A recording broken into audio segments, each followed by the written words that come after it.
Hello ladies and gentleman, உங்கள் எல்லோருக்கும் என் அன்பார்ந்த முதல் வணக்கம். இந்த வீடியோல நம்ம என்ன பார்க்க போறோம்னா கூலி வர்சஸ் எல்சியூ அதான் பார்க்க போறோம்.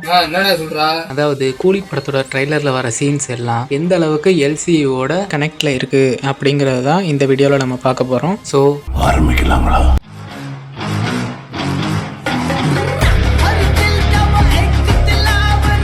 ஃபர்ஸ்ட் நம்ம லியோ மூவிலேருந்து வருவோம். லியோ மூவியோட கிளைமேக்ஸில் நம்ம லியோ அந்த ஃபேக்ட்ரியை பிளாஸ்ட் பண்ணிட்டு லியோ வீட்டுக்கு வந்ததுக்கு அப்புறம் நம்ம ஆண்டவர் லியோவுக்கு கால் பண்ணி பேசுவார். ஒரே ஒரு தத்துவ ஃபேக்டரி அழிச்சதால மட்டும் எல்லா பிரச்சனையும் சால்வ் ஆயிடும் நினைக்கிறியா பார்த்திபன்? இது ஒரு சைடு நடக்கும் போதே இன்னொரு சைடு ஒருவேளை அந்த ஃபேக்டரி நம்ம அமீர் கானோடதா இருந்தா அமீர் கானுக்கும் இந்த ஃபேக்டரி பிளாஸ்ட் ஆன விஷயம் தெரிஞ்சிருக்கும். அப்படி தெரிஞ்சிருந்தா கண்டிப்பா கூலி மூவில நம்ம அமீர் கான் கேமியோ வரும்போது நம்ம லியோவை பத்தி பேச 100% வாய்ப்பு இருக்கு. நான் ஏன் அந்த ஃபேக்டரி நம்ம அமீர் கானோட தான் இருக்கும்னு சொல்றேன்னா, ஆல்ரெடி நம்ம ட்ரைலர் பிரேக் டவுன் வீடியோலயே பார்த்திருப்போம். நம்ம லியோ படத்துல நாரடி தான் வர சாங்ல நம்ம தளபதி டான்ஸ் பண்ணிட்டு இருக்கும் போது பேக்ரவுண்ட்ல அந்த ஃபேக்டரியோட லோகோ போட்டிருக்கோம். அந்த லோகோ எக்ஸாக்டா நம்ம கூலி படத்தோட அமீர் கானோட போஸ்டரோட ஒத்து போகுது. ஒருவேளை எல்சியூல அமீர் கான் கனெக்ட் ஆயிருந்தா அந்த பிளாஸ்ட் ஆன ஃபேக்டரி கண்டிப்பா அமீர் கானோட தான் இருக்கணும். நெக்ஸ்ட் நம்ம விக்ரம் படத்துக்கு வருவோம். விக்ரம் படத்துல பார்த்தா ஓவர் தி டாப்பா நம்ம ரோலெக்ஸ் தான் இருந்திருப்பாரு. அவருக்கு கீழே தான் நம்ம சேதுபதி ஒரு மெயின் வில்லனா இருந்திருப்பாரு. ஸோ சேதுபதி கிட்டே இருந்தா நம்ம ரோலெக்ஸுக்கு சரக்கு போகும். அதே மாதிரி கூலி படத்துல பாத்தீங்கன்னா நம்ம அமீர் கான் தான் ஓவர் தி டாப் வில்லனா இருக்காரு. அவருக்கு கீழே தான் நம்ம நாகார்ஜுனா ஒரு மெயின் வில்லனா இருக்காரு. ஸோ கூலியும் எல்சியும் ஒரு கனெக்டா இருந்துச்சுன்னா இந்த கூலியில வர இந்த அமீர் கான் கேங் நம்ம ரோலெக்ஸுக்கு ஒரு தலைவலி கொடுக்குற கேங்கா கூட இருக்கலாம். பசியோடு இருக்கும் போது காடும் பட்னி கிடக்கணும். ஏன்னா விக்ரம் படத்துல ஆல்ரெடி ஒரு பெரிய வில்லனா நம்ம ரோலெக்ஸ் இருக்காரு. அவருக்கு ஒரு வில்லன் வேணும்ல, அதுக்காக நம்ம லோக்கி நம்ம அமீர் கானோட கேங்க ரெடி பண்ணிருக்க கூட வாய்ப்பு இருக்கு. இது மூலியமாவும் எல்சியூல கனெக்ட் ஆகிறதுக்கு வாய்ப்பு இருக்கு. 27 வருஷம் ஆச்சு இந்த இடத்த உருவாக்குறது. நெக்ஸ்ட் பார்த்தீங்கன்னா விக்ரம் படத்தில் ஒரு சீனில் நம்ம பிரபஞ்சனை பிடிச்சி வச்சுருப்பாங்க. அந்த சீனில் பார்த்தீங்கன்னா ஒரு போலீஸ் கேரக்டர் இருக்கும். அதை வச்சு 2000 டன் கொக்கைன் பண்ணலாம். அதோட வேல்யூ என்ன தெரியுமா? 2 லட்சம் கோடிடா. அந்த போலீஸ் கேரக்டர் பிரபஞ்சன் கிட்ட இந்த ட்ரக்ஸ் கடத்துற கேங்கை பற்றி அந்த போலீஸ் கேரக்டர் ஒரு விஷயத்த சொல்லும். அது என்னன்னா, அவ்வளோ வேல்யூ இருந்தேன்னா அதுக்கு பின்னாடி எவ்வளோ ஆளுங்க இருக்கும், எவ்வளோ பெரிய பவர் பிளே இருக்கும், இதுக்கு பின்னாடி இவ்வளோ பவர்ஃபுல் கேங்கோட சம்பந்தம் இருக்குன்னு சொல்லியிருக்கோம். அதில் மீன் பண்ணுறது நம்ம ரோலெக்ஸை தான். இதை வச்சு பார்க்கும்போது இது கூலி படத்தோட ஒரு கனெக்ட்ல இருந்துச்சுன்னா நம்ம ரோலெக்ஸுக்கு சேர வேண்டிய அந்த சரக்கு பிரபஞ்சன் மறைச்சு வச்சதால அந்த சரக்கு கிடைக்காம இருக்கு. மேபி இது கூலியோட கனெக்ட்ல இருந்துச்சுன்னா அந்த பிரபஞ்சன் மறைச்சு வச்சிருந்த சரக்கை நம்ம ரோலெக்ஸுக்கு ஒரு வில்லனா இருக்க போற நம்ம அமீர் கான் அந்த சரக்கை கடத்தி அவரோட கட்டுப்பாட்டுல வச்சிருக்கலாம். இதன் மூலியமா ரோலெக்ஸுக்கும் அமீர் கானுக்கும் ஃபைட் வரதுக்கு நிறைய வாய்ப்பு இருக்கு. விக்ரம் படத்துல பார்த்தா நம்ம ஆண்டவர் ஒரு சீன்ல நான் 30 வருஷமா அண்டர் கிரவுண்ட்ல இருந்தேன் அப்படின்னு சொல்லியிருப்பாரு.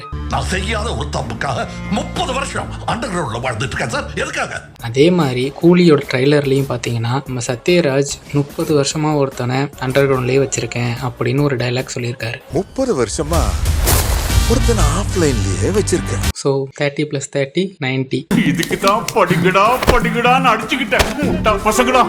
ஒருவேளை இது எல்சியூவில் கனெக்டாக இருந்தால் நம்ம ஆண்டவரும் நம்ம தலைவரும் ஒரு காலத்தில் ஃப்ரெண்ட்ஸாக இருந்திருக்க கூட வாய்ப்பு இருக்குது. அதே மாதிரி விக்ரம் படத்தில் பார்த்தீங்கன்னா நம்ம ஆண்டவர் ஒரு கோஸ்டாக இருந்து தான் எல்லாத்தையும் போட்டு தள்ளியிருப்பார். இன்டர்வலில் தான் அவரோட ஃபேஸையே ரிவீல் பண்ணுவாங்க. ஆரம்பிக்கலாங்களா? அதே மாதிரி நம்ம கூலி ட்ரெய்லர்லேயும் நம்ம தலைவர் கோஸ்டாக தான் இருக்கிற மாதிரி காட்டுறாங்க. அதை நம்ம சுபின் கேரக்டர் ஒரு டைலாக் மூலியமாக சொல்லுது.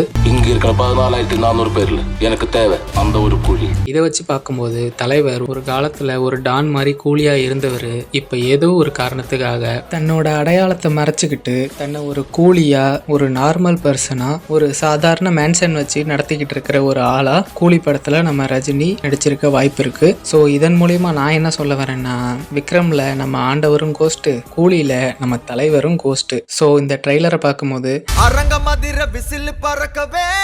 ஸோ இந்த மேட்டரும் எல்சியோட கனெக்ட் ஆகிறதுக்கு நிறைய வாய்ப்பு இருக்கு.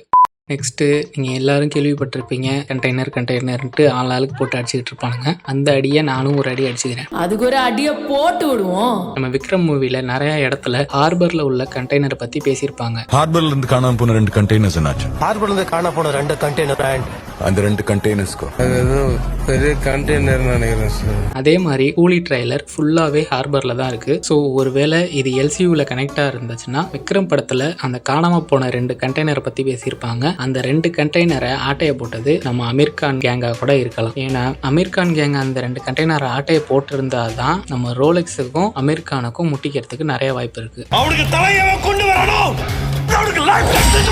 ஸோ இது மூலியமா கூட 2 கேங்குக்கும் சண்டை வரதுக்கு நிறைய வாய்ப்பு இருக்கு. இது எல்சியூல கனெக்ட் ஆகிறதுக்கும் நிறைய வாய்ப்பு இருக்கு.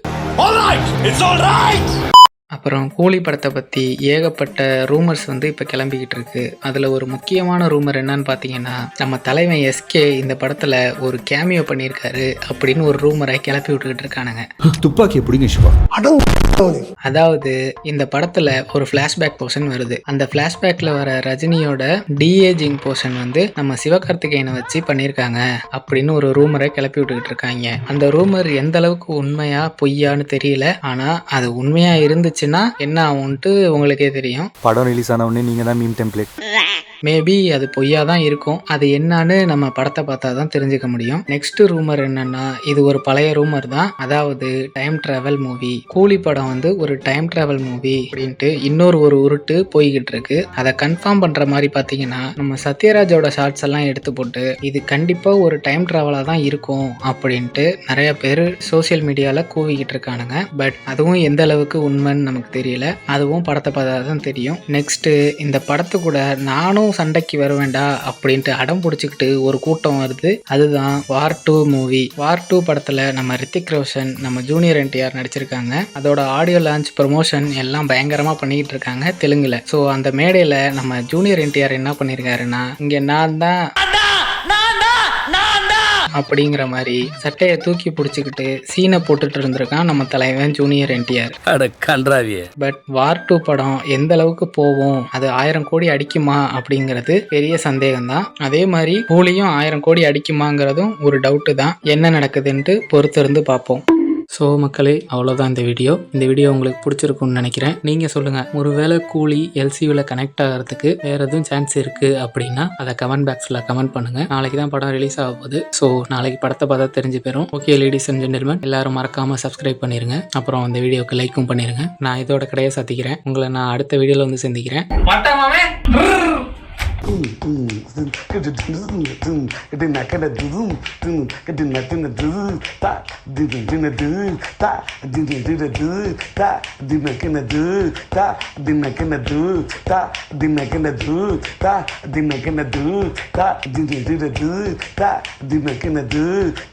Dinner